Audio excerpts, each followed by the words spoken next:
Hey, what's up you guys, it's Dorothy and welcome back to my channel. In today's video we're going to go into chapter 28 of Lost by James Patterson, so let's get right into this video. This video may contain sensitive topics and foul language. If you do not wish to continue, I suggest you click off the video now. You have been warned.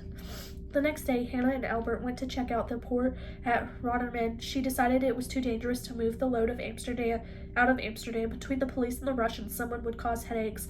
In the late afternoon, they arrived back in Amsterdam, the apartment that held half a dozen of the younger people gossip going on this trip. She had two older Indian men and several women at another apartment across town. The Indian men had paid for their trip up front. They just wanted a fast way into the United States. Hannah used this money to pay for everyone else's expenses. In addition, she had 6 girls divided among 2 apartments. The apartments held people going on other shipments with other groups.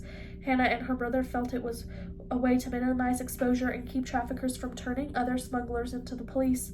She and Albert visited an apartment near the Emperor's Canal. One of the teenage girls said she'd stashed there stepped into the main room wearing tiny shorts and a t-shirt that looked like it was made for a little kid. Hannah greeted the girl and pulled her close to sniff her hair. "Where'd you get shampoo that smells like that?" The girl just shrugged and said, "The lady that works for you, Janie, bought it for us." Hannah said, "Where's Gregor?" The girl said, "He's taking a walk with Frida." Hannah grabbed Albert and pulled him out the door.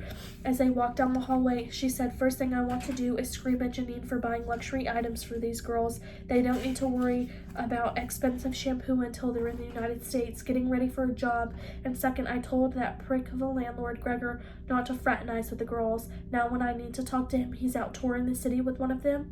They stepped outside the main entrance of the building and saw Gregor with his arm around the shoulder of a teenage girl. Albert said, "I'm guessing someone is about to be yelled at.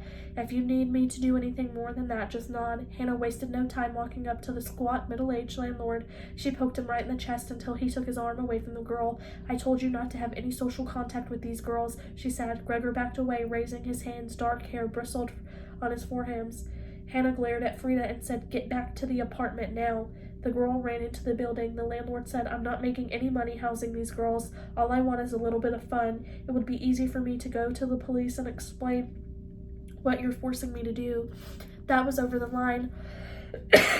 Hannah turned to her brother and nodded. Albert didn't disappoint. He pulled out his favorite survival knife and let it dangle from his hand right in front of the landlord. Gregor stared at the knife for a moment. Hannah said, "This is a critical time. You will not tell anyone about what we're doing. Not the police, not your friends, no one. And in case you don't understand, Albert is going to make it clear for you." She had no idea what her brother had planned, but she watched him with great interest. Albert was very casual. He simply leaned forward slightly and flicked the knife between the landlord's legs. The sharpened tip was enough to pierce the man's off-brand blue jeans and catch him right in the testicles. The landlord grunted, grabbed his groin, and dropped to his knees.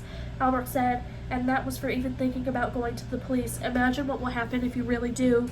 As the siblings walked away, Hannah said, "I'll admit that sometimes you're more articulate than me." She waited until they were at the end of the block and said, "This will be our last dealing with Gregor.